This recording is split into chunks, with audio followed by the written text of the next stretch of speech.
Assalamualaikum warahmatullahi wabarakatuh. Tabung Wakaf Umat Official. Jangan lupa subscribe, like, and share. Maulaya salli wa sallim daiman abada ala habibika khairil khalqi kullihim. Maulaya salli wa sallim daiman abada ala habibika khairil khalqi kullihim.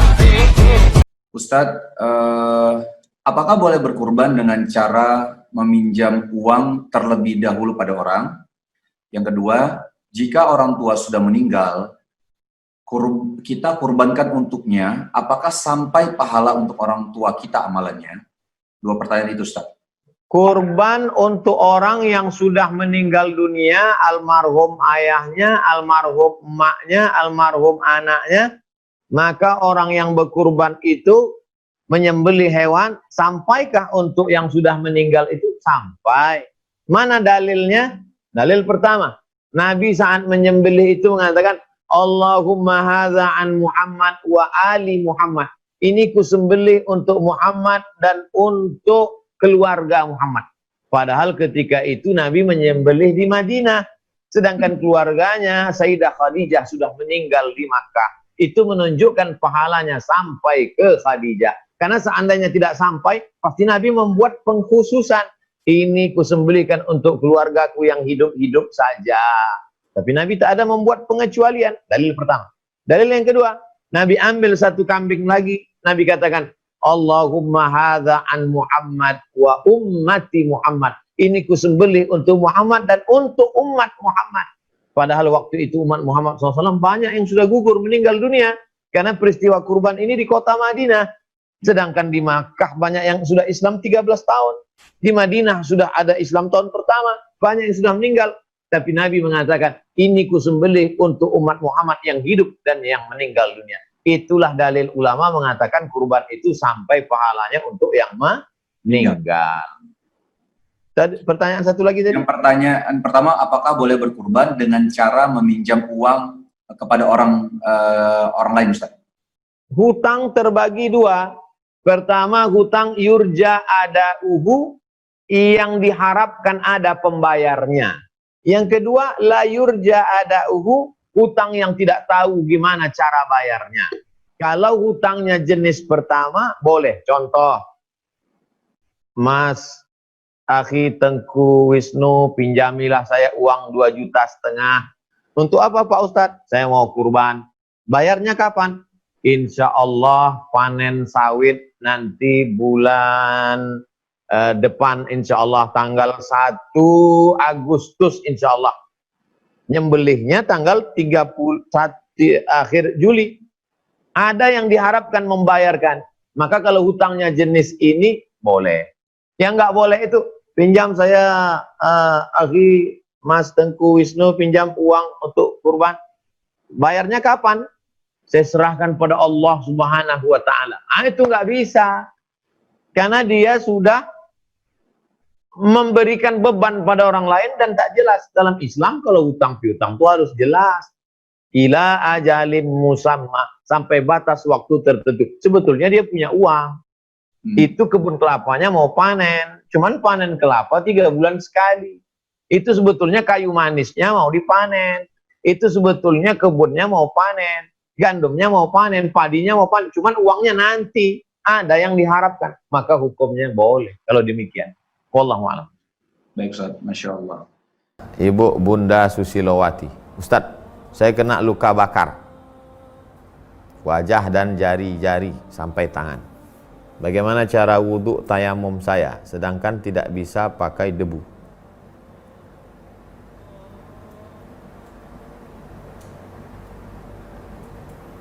Pakai tanah tak bisa, pakai debu pun tak bisa, karena pakai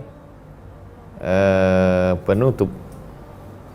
Ya pakai isyarat aja. Ibu pakai mazhab Maliki, ambil batu yang betul, bukan semen yang dibentuk, yang batu bulat. Ibu usap batu tu ke wajah sekali, gini kan, usap lagi ke tangan sampai siku saja. Ini batu bulat, batu kali. Usap wajah. Usap lagi.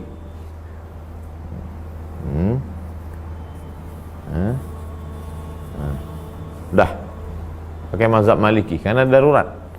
Nggak bisa sampai nggak bisa. Darurat. Nanti udah sembuh, insya Allah udah bisa kena air baru berwudu. Jangan sampai nggak ibadah.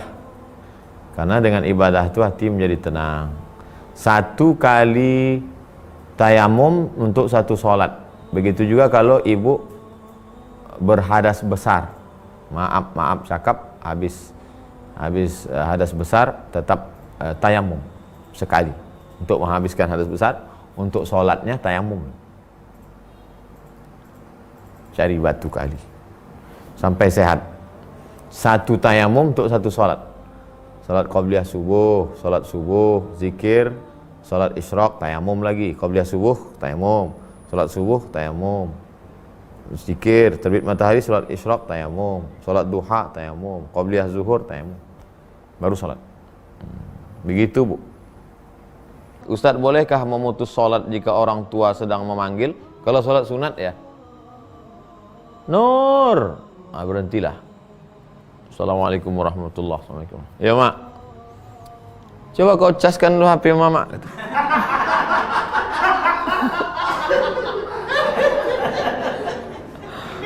Apa nyawa ini? Pikir tadi entah apa kali. Kalau sholat sunat boleh Bu Nur, tapi kalau sholat wajib tak boleh. Kalau sampai tak menyaut waktu sholat sunat, Nur katanya, Nur katanya, tak, matilah kau Nur katanya. Bisa mati. Bisa kita mati. Dalilnya Pak Ustadz, ada seorang laki-laki namanya Juraij, dipanggil sama emaknya, Juraij, diam dia. Juraij, diam dia. Karena dia sedang ibadah waktu itu. Juraij, diam dia. Didoakan emaknya, Allahumma la tumidhu hatta turihi wujuhal mumisat. Jangan matikan si Juraij sebelum matanya melihat PSK. Jangan matikan Juraij sebelum matanya melihat PSK. Terkabul. Tak lama sesudah itu, langsung ada perempuan hamil. Ditangkap. Siapa yang menghamilimu? Juraij. Tangkap Juraij. Oh, ini kerja kau Juraij. Ya, selama ini pura-pura ibadah. Nih hamil tukang gembala kambing gara-gara. Hancurkan orang rumah ibadah Juraij. Hampir dibunuh Juraij. Kata Juraij, tunggu sampai anak itu lahir.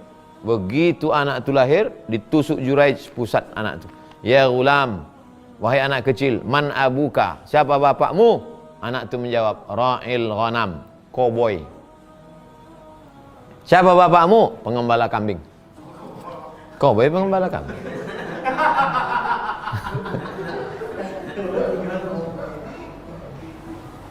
Dicium mereka kaki Juraij, dibangunkan mereka tempat ibadah Juraij dari emas. Kata Juraij, tak perlu, cukup balikkan macam tempat dulu.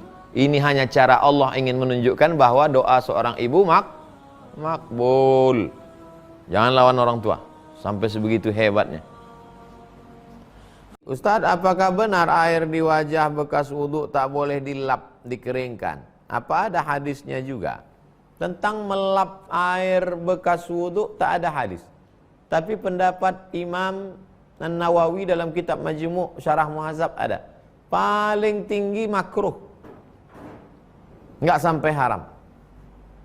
Kalau kita di Indonesia sebaiknya jangan dilap. Habis wudhu pakai sholat. Tapi saya waktu di Maroko bulan Desember, Januari saya lap. Bulan Agustus, bulan Juli tidak saya lap. Saya biarkan basah-basah. Tapi bulan Desember, bulan Januari saya lap. Kenapa? Desember, Januari musim dingin. Kalau tidak dilap menggigil. Apalagi di asrama tak ada pemanas. Saya tinggal di asrama. Panaskan di dapur pakai kompor listrik. Habis itu pakai wudhu langsung dilap. Kalau tidak dingin tak ampun. Orang Maroko nggak pakai air, tayamum. Desember, Januari orang Maroko pakai tayamum, pakai batu. Setiap masjid ada batu.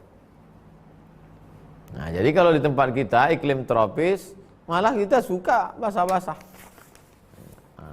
Basah. Ustaz, saya pernah nazar jika punya anak saya akan potong 1 ekor kambing.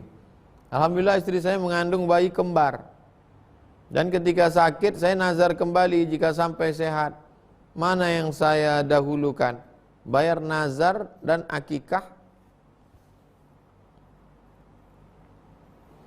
Pak Ujang, kita beramal ini ada skala prioritas.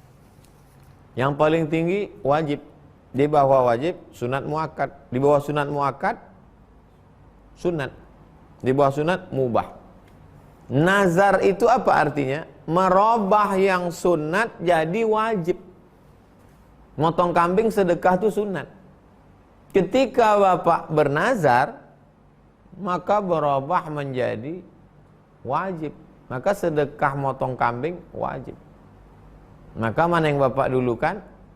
Kalau kurban, saya yakin Bapak orang Indonesia bermazhab Syafi'i. Mazhab Syafi'i kurban itu hukumnya sunat muakkad. Yang mengatakan kurban itu wajib mazhab Hanafi. Maka kalau Bapak berkeyakinan mazhab Syafi'i kurban itu sunat muakkad, maka sunat muakkad di bawah, nazar di atas. Tapi kalau nazar Bapak dulu, kalau saya punya anak, saya bernazar akikah. Kalau gitu dulu bunyi nazar Pak Ujang. Kalau saya punya anak, saya bernazar akikah. Maka cukup potong sekali kambing, udah dapat dua-duanya. Nazarnya tertunaikan, akikahnya dapat. Tapi kalau nazar Bapak, kalau saya punya anak, saya potong kambing, tapi bukan akikah. Maka kalau gitu nazar dulu potong kambing, nanti ada duit lagi, baru Bapak akikah. Karena nazar hukumnya wajib, akikah hukumnya sunat muakkad. Ustadz, kalau haid boleh nggak nyisir rambut dan gunting kuku dan dibuang? Kalau mazhab Syafi'i, Bu Habibah, motong kuku kan tahu jadwal haidnya, kan tahu, bukan macam jadwal anggota dewan. Jadwal haid itu kan tahu kapan. Jadi sebelum haid gunting dulu, potong rambut dulu. Kalau ada yang mau dirapikan, nanti setelah, jangan. Dalam mazhab Syafi'i tidak. Dan saya berpegang pada itu, karena lebih hati-hati. Tapi kalau rambutnya gugur, almarhumah mak ini dulu kalau di dalam laci mesin jahit tuh membungkal rambut. Untuk apa nih mak? Nanti dibawa mandi. Rupanya kalau rambut tuh gugur, dibawa mereka untuk mandi saat mandi haid. Lalu karena penasaran, lalu saya tanya ke Syekh Said Askar, ketemu di jalan. Assalamualaikum Syekh Said Askar. Waalaikumsalam. Beliau ini anggota Majma' Buhus, lembaga riset Al-Azhar. Kanat min taqalidi ummahatina fi Indonesia, tradisi emak-emak kami di Indonesia, idza saqatat sya'ruha, kalau rambutnya gugur, au zafruha atau kukunya gugur, tamassakat biha, mereka simpan. Summa hamilatha waghtasalat biha. Kemudian mereka bawa dan mereka bawa mandi. Ma hukmu fi dzalik ya Syekh? Kata Syekh Said Askar, idza saqatat aw inqata'at, kalau gugur atau kuku patah, fahiya kazibalah, dia sama seperti sampah aja kata dia. Dia tak perlu disimpan diikuti. Oh. Setelah pulang saya kasih tahu. Tapi orang tua tetap berpegang. Enggak, kata Ustadz kami dulu, mesti. Nah, itu. Jadi Ibu Habibah, jangan potong rambut, jangan potong kuku. Tapi sisir kan nggak terelakkan. Ketika ibu sisiran, gugur dia, bisa pakai pendapat dua. Kalau ibu gulung, ibu bawa mandi, pendapat dalam mazhab Syafi'i, selamat. Tapi kalau ibu buang, pendapat Said Askar, ulama besar Al-Azhar, kata beliau sama macam sampah aja. Saya kalau ada pendapat, saya sampaikan supaya tidak memberatkan. Dinu yusrun, agama ini mudah. Ustadz, apakah benar jika kita minjam uang untuk ibu atau saudara tanpa sepengetahuan istri, hukumnya sama dengan selingkuh? Siapa yang meminjamkan uangnya untuk ibu dan adiknya, tidak tahu istrinya, sama dengan selingkuh. Hadis palsu. Sekarang saya lihat bertebaranlah hadis-hadis palsu di internet. Itu yang buatnya, dan banyak saya lihat grup-grup. Saya pengamat itu, saya tengok. Siapa yang menemani istrinya ke pasar, maka pahalanya sama seperti jihad fisabilillah. Ini siapa yang punya kerjaan? Ini dari pihak kelompok ibu-ibu yang buat, saya yakin. Lalu kemudian dari pihak bapak-bapak membalas, siapa yang mau menikahkan suaminya, mencarikan calonnya, menyiapkan biayanya, maka masuk surga tanpa hisab. Jadi mereka ini perang ini di dalam. La haula wala quwata illa billah. Kalau kita tidak senang, tidak suka, katakan tak suka, jangan lagi membuat-buat. Apalagi kalau menisbatkannya sampai ke Nabi. Man kadzdzaba alayya muta'ammidan falyatabawa maq'adahu minan nar. Siapa yang berdusta terhadap Nabi secara sengaja, maka siapkanlah tempat duduk dari api neraka. Pak Awang kewajiban ke Ibu Awang 5. 1. Kasih Bu Awang makan. 2. Kasih Bu Awang pakaian. Jangan sampai ibu itu keluar rumah pakai pakaian belum selesai dijahit. 3. Kasih Bu Awang tempat tinggal yang layak. Bu Awang jangan pula minta rumah artis 5 miliar. Pak Awang kasih ibu itu pendidikan. Bagaimana sholatnya, baca Qur'annya, itu tanggung jawab Pak Awang. Kalau Pak Awang tak sanggup mendidik, panggil guru ngaji ke rumah. Guru ngaji perempuan. Yang kelima, Pak Awang kasih perhatian. Kalau Bu Awang pulang bawa oleh-oleh, gimana Pak? Mantap. Walaupun tak mantap. Supaya menyenangkan hati dia. Lalu kemudian ini terkait dengan nafkah. Zahir dan batin. Nafkah. Pak Awang wajib kasih nafkah. Standar nafkahnya berapa juta Pak Ustadz? Wa ashiruhunna bil ma'ruf. Pergaulilah mereka dengan ma'ruf. Ma'ruf itu artinya urf, kebiasaan. Kira-kira standar, nggak sama standar Riau dengan Jakarta. Standar Jakarta tak sama dengan Kalimantan. Standar Kalimantan tak sama dengan Sulawesi. Standar Sulawesi tak sama dengan Papua. Ya standar kira-kira di situ cocok sesuainya berapa. Tidak lebih, tidak kurang. Pakai standar pertengahan. Itu saja kewajiban. Jadi Pak Awang tidak mesti bulanan ada laporan, mama ini laporan semuanya. Wah kalau begitu, nah itu hukum dari mana yang dipakai? Asal sudah Pak Awang laksanakan ini, maka Pak Awang sudah menunaikan kewajiban nafkah sebagai seorang suami yang baik. Jadi tak perlu membuat laporan detail segala macam.